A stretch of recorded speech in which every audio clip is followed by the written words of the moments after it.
हाँ, तो छात्रों आज मैं फिर से आपके सामने आधुनिक भारत की एक क्लास लेकर आया हूँ और इसमें जो भारत के कौन-कौन से गवर्नर जनरल, वायसराय वगैरह सब आए उसके बारे में चर्चा थोड़ा-सा करेंगे। खासकर वैसे गवर्नर जनरल थोड़े हैं जिनके काम में जिन्होंने कुछ ऐसे काम किए थे जिसकी वजह से उन्हें याद किया जाना चाहिए। ठीक है? तो सबसे पहले हम ले आ जाते हैं बंगाल में, बंगाल के गवर्नर। तो बंगाल के गवर्नर जो थे, पहली बार जो आए थे यहाँ पे वह थे लॉर्ड क्लाइव। ठीक है, और ये देख सकते हैं यहाँ पे आप लॉर्ड क्लाइव। और इनका दो कार्यकाल था, एक था 1757 से 1760 के बीच।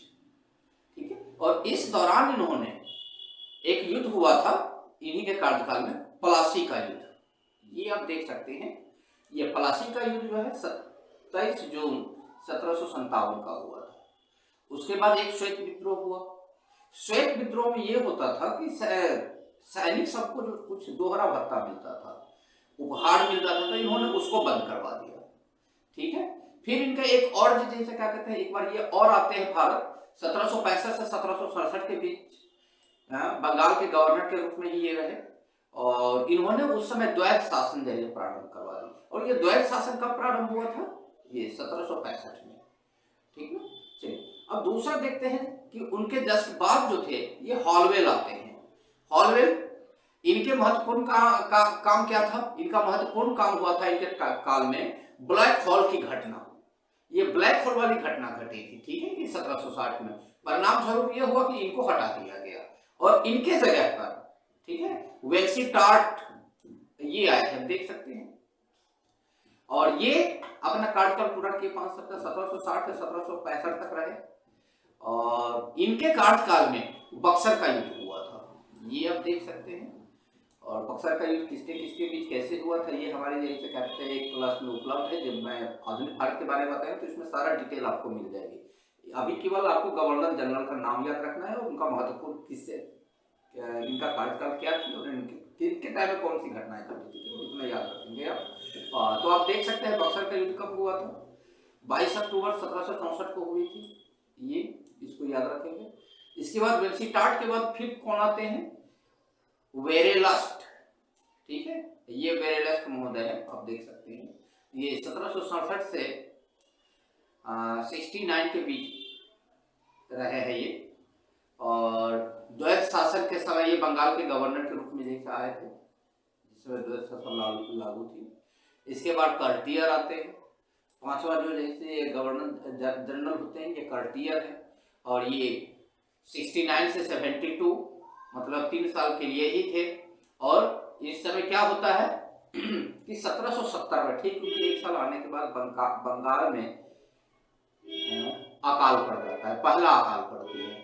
और शायद ये इसको ठीक से नहीं समझ पाए होंगे या ठीक से हैंडल नहीं कर पाए होंगे, तो परिणाम स्वरूप इनको हटा दिया गया होगा। ठीक है, और इसके बाद जो है ये आप देख सकते हैं ये 72 तक ही थे।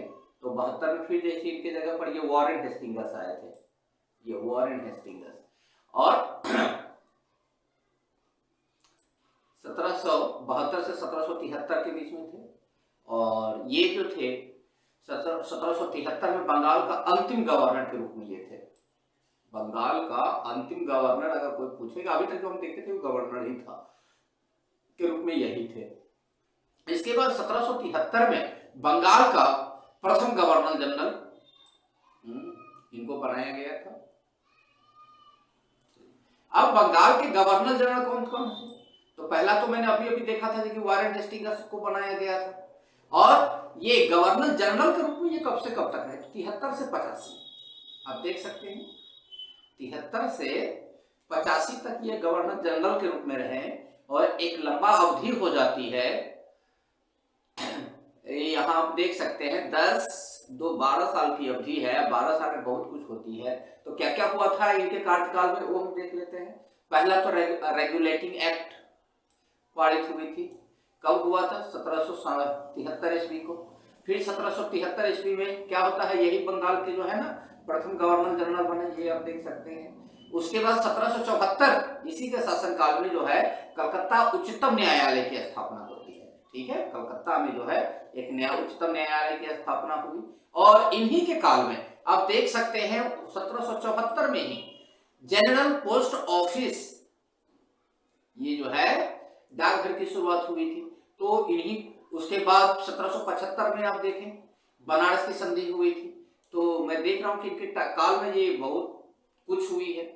उसके बाद और कौन से ये इन्होंने काम किया था, तो 1775 में फैजाबाद की संधि इन्होंने करी थी। 1784 में पिट्स इंडिया एक्ट लागू किया गया था। इसके बाद क्या हुआ, 1784 ईस्वी में ही दो घटनाएं घटी थी। एक तो नहीं तो पिट्स इंडिया लागू किया गया था, पिट्स इंडिया एक्ट लागू किया गया 1784 में। 1784 में ही एशियाटिक सोसाइटी ऑफ बंगाल की स्थापना की गई कलकत्ता, ठीक है। और उसके बाद क्या हुआ, सुरक्षा प्रकोष्ठ की नीति भी जैसे अपनाई गई थी वहां पे। बंगाल के एकमात्र गवर्नर जनरल जिस पर बर्क ने महाभियोग का मुकदमा चलाया, और यही एकमात्र गवर्नर जनरल थे इनके ऊपर भी महाभियोग का मुकदमा चला। तो आप याद रखेंगे वारेन हेस्टिंग्स के काल में इतने सारी जो है ना कि वो घटनाएं घटी, कुछ कार्य हुए, कुछ स्थापनाएं हुई। चलिए, इसके बाद गवर्नर जनरल के रूप में कौन आते हैं हमारे सामने, लॉर्ड कॉर्नवालिस। यहाँ पे देखेंगे, ये देखते हैं ये लॉर्ड शब्द जो है ये उनका टाइटल नहीं है लॉर्ड, ठीक है। ये हम हिंदुस्तानियों के लिए जैसे ये लोग अपना लॉर्ड लगाते हैं, कुछ लोग सर लगाते हैं। लॉर्ड का मतलब हो गई क्या, वो तो हम लोग जानते हैं लॉर्ड किसको कहते हैं। लॉर्ड हम लोग भगवान को कहते हैं, ईश्वर को कहते हैं। तो इन लोगों की एक मंशा होती थी, पॉलिसी होती थी कि हिंदुस्तानी जो थे उस समय ये इनको लॉर्ड के रूप में देखे, अपना भगवान माने। इसीलिए ये लोग अपने नाम के आगे शायद लॉर्ड लगा लेते होंगे, ताकि क्या पता भगवान वाला गुण इनके अंदर आ जाए, ठीक है। तो ये आप देख सकते हैं लॉर्ड कॉर्नवालिस थे। और 1785 से 1793 तक इनका कार्यकाल रहा। इनके कार्यकाल में क्या क्या हुआ, पहला तो नहीं तो वहां पे ये एक स्थापना हो गई थी इनसे पहले वाले के टाइम में, ये कोलकाता उच्चतम न्यायालय की। लेकिन उससे निचली अदालत प्रांतीय न्यायालय की स्थापना इनके शासनकाल में होती है, लॉर्ड कॉर्नवालिस से। और इनके टाइम में जो है ना कि 4 प्रांतीय न्यायालयों की स्थापना हुई, जिसको हम लोग यही से कहते हैं, ये जिला न्यायालय कह सकते हैं एक तरह से, नहीं जिला न्यायालय बोलेंगे, राज्य न्यायालय, हाईकोर्ट सॉरी कह सकते हैं, ठीक है। हाईकोर्ट की स्थापना हुई, उच्च न्यायालय की, ठीक है। ये देख सकते हैं, एक न्यायालय की स्थापना कलकत्ता, दूसरा ढाका, तीसरा पटना, और चौथा जो हुई थी यह था मुर्शिदाबाद, ठीक ना। इसके बाद इनके काल में ही जैसे एक बहुत ही महत्वपूर्ण काम हुआ था, भारतीय सिविल सेवा की प्रारंभ जैसे इन्होंने करवाई थी। ICS इंडियन सिविल सर्विस, आज वो जो है ICS किस नाम से जाना जाता है, IAS के नाम से। तो उस समय ये भारतीय सिविल सेवा जो थे ICS के नाम से, इसीलिए लॉर्ड कॉर्नवालिस को ICS के जनक कहा गया था, ठीक है। इसके बाद पुलिस सेवा का भी जनक इनको बताया गया है। फिर और कौन से काम हुए थे, 1793 में अस्थायी बंदोबस्त इन्होंने लागू किया था। अस्थायी बंदोबस्त क्या होती है, यह एक राजस्व व्यवस्था होती है। इसके अंतर्गत जैसे 2-3 आती है, अस्थायी बंदोबस्त आती है, महलवाड़ी जैसी व्यवस्था आती है, और एक और रैयतवाड़ी आती है। तो ये चीज है आपको अगले वीडियो में मिल जाएगी इसके डिटेल में, ठीक है। तो अभी मैं समय इस पर बर्बाद नहीं करूंगा। चलिए, इसके बाद आ जाती है इन्होंने और क्या हुआ था इनके काम में, इन्होंने और क्या किया था। तो 1793 में कॉर्नवालिस संहिता, मतलब एक कानून बनाया गया, कानून बनाई गई थी कॉर्नवालिस संहिता नामक, इसको यही से लागू किया गया था। और इनकी मृत्यु जो है 5 अक्टूबर 1805 को हो जाती है, ठीक है।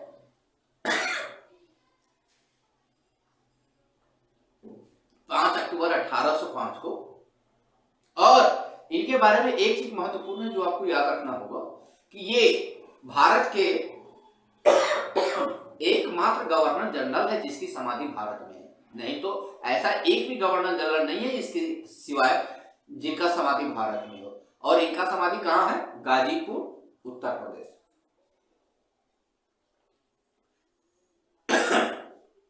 इनका समाधि स्थल है। चलिए, इसके बाद हम आ जाते हैं गवर्नर जनरल के रूप में सर जॉन शोर, ये सर ही इनका टाइटल नहीं है, ये सर जो है ना, ये सर हिंदुस्तानियों के लिए इन्होंने लगा रखा है कि लोग इनको सर समझे। हालांकि इनका सोच था कि सर का मतलब है कि सर कह देने से, जो सर कहने वाले होते हैं वो अपने आप को सामने वाले का गुलाम बना दे, ठीक ना।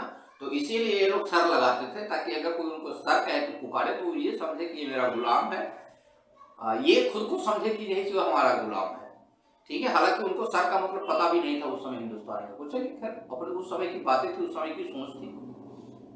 आज तो एक टाइटल ही हो गई है, हर किसी को लोग सर कह देते हैं।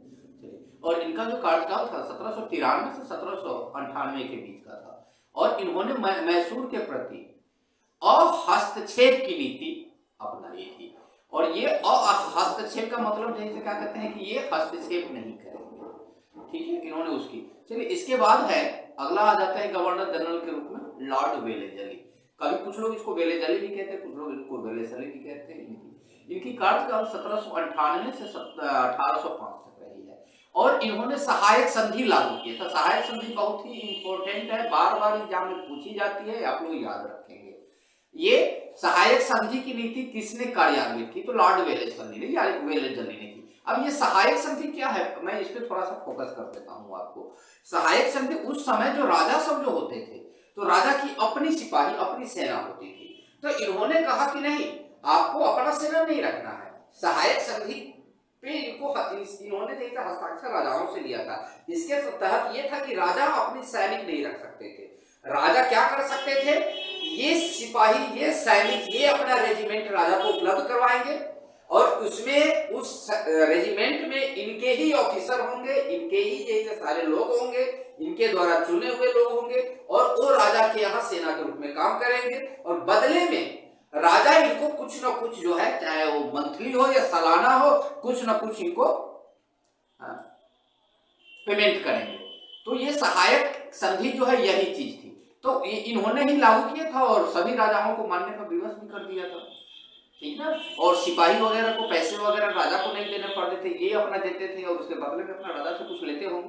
तो ये चीज सहायक की संधि इन्होंने नहीं लागू किया था। इसके बाद इन्होंने एक और भी काम करी थी जो बहुत महत्वपूर्ण था, प्रेस पर इन्होंने प्रतिबंध लगा दिया। जो भी जैसा कुछ घटनाएं या गतिविधियां उस समय हो रही थी, और जिस प्रेस के माध्यम से लोगों के पास पहुंच रही थी, उन्होंने प्रेस को ही बंद करवा दिया, नहीं चलेगी, ठीक है। इसके बाद देखेंगे इनके टाइम में एक और काम हुआ था, कुछ काम इनके सराहनीय भी है और कुछ काम नहीं भी। तो 1805 में फोर्ट विलियम कॉलेज कोलकाता में इसकी स्थापना इन्होंने करवाई थी। फोर्ट विलियम कॉलेज की स्थापना इन्होंने ही करवाई थी। चलिए इसके बाद हम आ जाते हैं अगला गवर्नर जनरल जो थे sir George Barlow. Sir George, इन्होंने भी जैसे सर की उपाधि लगा रखी है। हालांकि इनके अपने इंग्लैंड में तो सर रहेगी कि नहीं रहेगी, लेकिन इंडिया वालों के लिए सर लगा कर ही आए हैं। हालांकि सर पे बाल तो है नहीं, फिर भी देखते हैं नाम ये देखिए, सर जॉर्ज बार्लो। शायद इनके सर पे बाल ना होने की वजह से इनका नाम बार्लो रख दिया गया हो, बार्लो नाम से गया था। और इनका कार्यकाल है 1805 से 1807, 2 ही साल के लिए इनकी ये हुई थी। और यहाँ पे मैंने देखा था कि एक अहस्तक्षेप की नीति इससे पहले हमारे इन्होंने लागू का थी, क्या कहते हैं, अपनाई थी मैसूर के प्रति, और यही अहस्तक्षेप की नीति इन्होंने भी, जो हमारे बार्लो महोदय है, इन्होंने अपनाई थी। और किसके प्रति? मराठों के प्रति, तो भैया हम तुम्हारे बीच में आएंगे। फिर देख ले, एक सैनिक विद्रोह हुआ था वेल्लोर में, 1806 में ही हुई थी इन्हीं के काल में। और राजघाट की संधि भी हुई थी होलकरों से, इन्होंने यही क्या कहते हैं संधियां की। तो ये कुछ 3 महत्वपूर्ण कार्य हैं जो इन्होंने, ये बार्लो महोदय ने अपने काल में किए थे, जिससे कि इनको आज हमें पढ़ना पड़ रहा है, इनके बारे में जानना पड़ रहा है। चलिए इसके बाद आ जाते हैं, अगला नंबर है मिंटो फर्स्ट यानी मिंटो वन की। अब ये इनका जो काल था 7 से 13, ठीक है, तो 7 से 13 इनका लगभग ठीक है। इन्होंने क्या करी थी, सतलज नदी की संधि अर्थात अमृतसर की संधि कह सकते हैं। इनके काल में एक यही महत्वपूर्ण काम हुआ था, और ये हुआ था 1809 ठीक है, और भी हुई है, तो इसके बारे में आपको डिटेल में अगली क्लास में आपको मिल जाएगी। चलिए, इसके बाद आ जाते हैं लॉर्ड हेस्टिंगस। लॉर्ड हेस्टिंगस, इनका कार्यकाल है 13 से 23, 10 साल के लिए ये थे। और इनके काल में कुछ अधिक चीजें हुई थी। भारत में ब्रिटिश अधिसत्ता की स्थापना हो गई थी। मतलब अब जो थे, जो पहले कंपनी के अधीन थी, अब जैसे क्या कहते हैं ब्रिटिश के हाथ में आ गई। और 1813 में क्या कहते हैं वेलेजली द्वारा लगाए गए प्रतिबंध को इन्होंने हटा दिया था। देश पर जो प्रतिबंध क्या कहते हैं लॉर्ड वेलेजली ने लगाया था, इसको इन्होंने हटा दिया। फिर एक काम और हुआ था 1814 से 16 के दौरान आंग्ल नेपाल युद्ध हुई थी। फिर 1824 में आप देख सकते हैं कि पिंडारियों का दमन किया गया। तो ये लॉर्ड हेस्टिंगस ने जैसे पिंडारियों का दमन किया था, और इस तरह आखिर तक मराठा संघ का भी अंत इन्होंने कर दिया था। ठीक है, चलिए इसके बाद आ जाते हैं लॉर्ड एडम्स। लॉर्ड तो है नहीं, काम इन्होंने लॉर्ड वाला तो एक किया भी नहीं है, लेकिन खुद को लॉर्ड समझते हैं, अपनी सोच। चलिए, अब ये लॉर्ड एडम्स जो है आया तो है 23 में, लेकिन चले नहीं। भगवान जी चलते थोड़े न है। तो इन्होंने 1823 में आए, प्रेस पर प्रतिबंध फिर से लगाए और खुद प्रतिबंधित होकर चले गए। तो इनका एक यही मुख्य काम हमारे सामने अभी फिलहाल निकल कर आई है। चलिए अगला देखते हैं लॉर्ड एमहर्स्ट। 1823 से 1828, 5 सालों के लिए इनका भी कार्यकाल था। क्या हुआ 1824 में, आप देख लीजिए 1824 में, कलर चेंज करता हूं। अब 1824 में बैरकपुर छावनी में सैनिक विद्रोह हो गई, ये देखिए इन्हीं के काल में। और 1827 में भारत का प्रथम गवर्नर जनरल जो मुगल सम्राट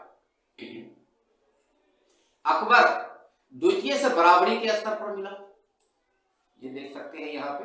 1827 में भारत का प्रथम गवर्नर जनरल जो मुगल सम्राट अकबर द्वितीय से बराबरी के स्तर पर मिला था। मतलब वो भी जितना पावर इसका, जितना पावर अकबर द्वितीय का, तो एकदम बराबरी के स्तर पर उनकी मुलाकात हो गई थी। चलिए आगे देखते हैं। इसके बाद है हमारे और भी भारत के कुछ गवर्नर जनरल देखते हैं कौन कौन है। विलियम बेंटिक, ये आप देख सकते हैं, इनका कार्यकाल 28 से 35 के बीच रहा। और 1857 क्रांति अभी नहीं आई है। हाँ, 1828 से लेकर 1835 के बीच कौन कौन से काम इनके द्वारा किए गए वो देखते हैं। भारत का प्रथम गवर्नर जनरल के रूप में ये उभर के आए थे। इससे पहले जो हम लोग पढ़ रहे थे वो बंगाल में था, अब ये पूरे भारत का गवर्नर जनरल के रूप में ये उभर कर आए थे हमारे सामने। पहला गवर्नर जनरल कौन था, तो विलियम बेंटिक था, ठीक ना। और ये क्या थे, समाज सुधारक, समाज को सुधारने का भी कार्य इन्होंने किया। इन्होंने और क्या किया, सती प्रथा 1829 में इन्होंने सती प्रथा का अंत कर दिया, ठीक है। और ना केवल सती प्रथा का इन्होंने अंत किया, बल्कि ठगी प्रथा का भी अंत कर दिया। अब उस समय ठगी प्रथा था, कौन कौन लोग ठगने वाले थे, हम हिंदुस्तान को ठगने वाले थे नहीं, लेकिन होंगे। और देखिए यहाँ पे ठगी प्रथा का अंत कर्नल सीमन द्वारा जो है, कर्नल सीमन द्वारा किया गया, ठीक है। उसके बाद 1833, यहाँ पे देख सकते हैं 1833 में विधि आयोग का गठन किया गया। विधि आयोग का गठन इन्हीं के कार्यकाल में किया गया। ये ठगी प्रथा जो है ना, इसके द्वारा किया गया, लेकिन इन्हीं के कार्यकाल में किया गया। विधि आयोग का गठन जो किया गया 1833 में, देख सकते 35 तक इनका कार्यकाल है, तो 1833 में इन्हीं के कार्यकाल में किया गया। और इतना ही नहीं, अंग्रेज है तो अंग्रेजी तो सिखाएगा ना, तो 1835 में अंग्रेजी को शिक्षा का माध्यम बनाया गया। और वही अंग्रेजी का मार आज तक हम लोग अंग्रेज बनने की कोशिश करते हैं। तो अंग्रेजी शिक्षा जो चल रही थी, आज हम कहते हैं कि हिंदी हमारी मातृभाषा है, तो उस समय अंग्रेजी को शिक्षा का माध्यम बनाया गया। इन लोगों को बताया गया कि चलो भाई अंग्रेजी तुम्हारी मातृभाषा, उसमें कोई नहीं सकती। मैकाले समिति की रिपोर्ट पर प्रथम मेडिकल कॉलेज कोलकाता में किया गया, और उसका जैसे क्या कहते हैं बेस क्या रखा गया था, माध्यम इंग्लिश मीडियम। बेंटिक त्याग पत्र देकर वापस चला गया। विलियम बेंटिक जो थे, ये देखिए, ये 35 में ही, कार्यकाल इनका पूरा तो हुआ नहीं, लेकिन क्या करते, त्याग पत्र दे दिए। कुछ ऐसी बात हुई होगी, हम लोग आगे पढ़ेंगे। त्याग पत्र देकर इनको वापस जाना पड़ा, किसी बात पर किसी की न किसी के साथ कुछ अनबन हुई होगी, इनकी बात नहीं चली होगी, ये जो भी हो। चलिए, इसके बाद इनके जाने के बाद कौन आते हैं, 35 में आ जाते हैं चार्ल्स मेडकॉफ। 1 साल के लिए आते हैं। इन्होंने एक प्रेस एक्ट पारित किया 1835 में, क्योंकि प्रेस पे कुछ लोग प्रतिबंध लगा देते थे, कुछ लोग चालू करवा देते थे, तो इस तरह से जैसे नहीं चलेगा। तो इन्होंने कहा कि चलो भाई एक कानून बना दो प्रेस के लिए, और उसी एक्ट के अंतर्गत जैसा क्या कहता है, प्रेस को चलने दिया जाए। तो इन्होंने एक प्रेस एक्ट बनाया और उसको पारित भी करवा दिया, और एडम्स के द्वारा लगाए गए जो प्रतिबंध था प्रेस पर, उसको हटा दिया। और इसी को, चार्ल्स मेडकॉफ को क्या कहा जाता है, भारतीय प्रेस का मुक्तिदाता। मतलब इसको स्वतंत्र कर दिया गया प्रेस को, कि आप कुछ नियम और कायदे के अनुसार आप खुलकर काम कर सकते हैं। आप देख सकते हैं यहाँ पे। चलिए, इसके बाद आ जाते हैं मेडकॉफ के बाद ऑकलैंड फर्स्ट। ऑकलैंड फर्स्ट, और इनका कार्यकाल जो है 36 से 42, 4 और 2, 6 साल के लिए ये आते हैं। और ये क्या करवाई, इन्होंने भी कुछ अच्छे काम किए थे। देखिए, विद्यालयों में छात्रवृत्ति की शुरुआत करवाई इन्होंने। विद्यालयों में स्कॉलरशिप जिसको हम कहते हैं, आज हर सरकार अपने अपने क्षेत्र के बच्चे को छात्रवृत्ति देती है, अच्छे नंबर आने पर, अच्छा ग्रेड आने पर। तो विद्यालयों में ये छात्रवृत्ति की शुरुआत किस बेस पे की, कैसे छात्रों के लिए की, ये तो इन्हीं को पता होगा। ठीक है, चलिए, उसके बाद क्या है, इन्होंने और क्या करी थी, क्षेत्रीय भाषा में शिक्षा की शुरुआत की। शिक्षा की शुरुआत उन्होंने इंग्लिश में करवाई थी, ये आए तो क्षेत्रीय भाषा में, जिनका जो भाषा है, जिस क्षेत्र का जो भाषा है, उस भाषा में शिक्षा की शुरुआत की। चलिए, उसके बाद ग्रांड ट्रंक रोड का पुनर्निर्माण करवाया। ये देख सकते हैं जीटी रोड। ये ग्रैंड ट्रंक रोड जो है किसके द्वारा बनवाया गया था, तो ये थे हमारे शेरशाह। और इसका पुनर्निर्माण, इसका रिपेयर का काम जो था, इन्होंने किया था। ठीक है, और वो ग्रैंड ट्रंक रोड जो है के बारे में हम लोग पढ़ेंगे, अगले क्लास में हम लोग देखेंगे। चलिए, और ऑकलैंड 1 के बाद एलिन बरो आते हैं भारत के गवर्नर जनरल के रूप में, और इनका कार्यकाल जो है 42 से 44, मतलब 2 साल के लिए रहते हैं। और कुशल अकर्मण्यता की नीति इन्होंने अपनाई। ठीक है, और क्या किए, 1843 में दास प्रथा का एक्ट अंत कर दिया उन्होंने। एक एक्ट लाया, एक्ट वी के द्वारा जो है ना, दास प्रथा अंत हो गई। आज से ना कोई किसी का दास, ना कोई गुलाम रहेगा। ठीक है, आपको काम करवानी है, अब दिहाड़ी दो, उसका मजदूरी दो, काम करवाओ, लेकिन गुलाम बना के नहीं रखना। फिर इन्होंने क्या किया, सिंध का विलय करवा दिया। और चलिए आगे देखते हैं, अगला है लॉर्ड हॉर्डिंग। लॉर्ड हॉर्डिंग, अब लॉर्ड हॉर्डिंग 1, और इनका कार्यकाल आती है 1844 से लेकर 1848, 4 साल का। और देखिए इन्होंने क्या क्या किए थे, इनके महत्वपूर्ण काम क्या है। तो चलिए, इन्होंने एक चीज काम किया था, नरबली प्रथा का अंत कर दिया। उस समय जैसे बहुत सारी धारणाएं थी कि नर का बलि देने से देवता ये खुश होते हैं ना, तो ये चीज चली आ रही थी, हिंदू धर्म में ऐसी परंपराएं चलती थी, तो इसको इन्होंने बंद करवा दिया। उसके बाद जो संडे को हम लोग हॉलीडे मनाते हैं 1844 में, ये लॉर्ड हॉर्डिंग के द्वारा ही रविवार अवकाश घोषित किया गया। रविवार को अवकाश अर्थात हॉलीडे घोषित ये 1844 में, और ये महाशय जो थे इन्होंने करवाई थी। चलिए, इसके बाद प्रथम आंग्ल सिख युद्ध हुआ था 1845 से 1846 के दौरान, आप देख सकते हैं। इसके बाद 1848 में लाहौर की संधि हुई थी। 1848 में क्या हुई थी, लाहौर की संधि हुई थी। चलिए, इसके बाद देखते हैं और कौन आते हैं, लॉर्ड डलहौजी। याद रखिए, बहुत महत्वपूर्ण नाम है ये, लॉर्ड डलहौजी। 1848 से 1856 56 तक ये रहे। ठीक है। और इन्होंने क्या किया, तोपखाना का मुख्यालय जो था उसको चेंज कर दिया।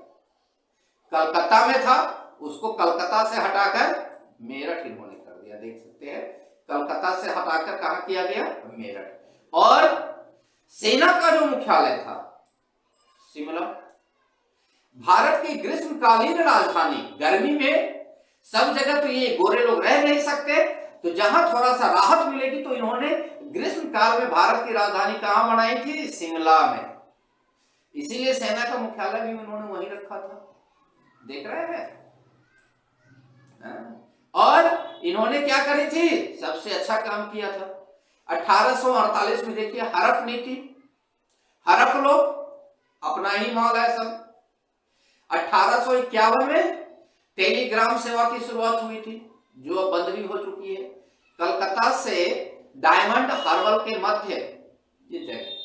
चलिए 1852 में क्या हुआ, भारत का पहला डाक टिकट जारी किया गया कराची में। ये देखिए, भारत का पहला डाक टिकट कब जारी किया गया, तो आपको याद रखना होगा 1852 में किया गया था। और फिर क्या हुआ, पहली बार ट्रेन इन्हीं के शासनकाल में चली थी, 16 अप्रैल 1853 को। 53 में भारत का पहला ट्रेन थाने और मुंबई से थाने के बीच चली। तो ये एक उपलब्धि है, ट्रेन जो है इन्हीं महोदय की दिया हुआ है। और 1854 में पोस्ट ऑफिस एक्ट लाया गया ताकि डाक विभाग में सुधार हो सके। ठीक है। चलिए इसके बाद देखिए, ठीक उसी साल क्या होता है, एक और काम होती है, weaving and spinning mill. Weaving and spinning mill की स्थापना मुंबई में की गई, कावासजी डाबर, मतलब बुनाई उद्योग। और फिर 1854 में एक और काम हुआ कि वुड डिस्पैच जो है, एक नीति लाई गई थी। और शिक्षा सुधार हेतु प्राथमिक शिक्षा से लेकर विश्वविद्यालय तक के शिक्षा के लिए एक व्यापक योजना था, और उस योजना का नाम था वुड डिस्पैच। चलिए 1855 में इन्होंने विधवा पुनर्विवाह एक्ट पारित किया, क्योंकि पहले था कि अगर किसी का पति मर जाए तो वो शादी नहीं कर सकती थी, लेकिन इन्होंने एक कानून लाया और इस कानून के तहत वो विधवा जो है फिर से शादी कर सकती है। इसके बाद इनके टाइम में एक और काम हुआ था, रुड़की इंजीनियरिंग कॉलेज की स्थापना हुई, प्लस सार्वजनिक निर्माण विभाग पीडब्ल्यूडी की स्थापना हुआ। पीडब्ल्यूडी आज भी अब है, पीडब्ल्यूडी इसकी स्थापना हुई। तो छात्रों आज के लिए मेरे ख्याल में इतना काफी है। आप इसको जरूर देखें, बार बार पढ़ें, इसका इसे नोट्स बना लें और इसको देखते रहे। फिर अगली क्लास में हम और कुछ नए चीजों को लेकर आएंगे, कुछ और गवर्नमेंट जनरल के बारे में लेकर आएंगे, किसने क्या किया, और उस पर भी हम प्रकाश डालेंगे। तब तक के लिए टाटा, बाय बाय, जय हिंद। आप हमारे साथ जुड़े रहें और इस तरह क्लास और नई नई जानकारियों का आनंद लेते रहें। धन्यवाद।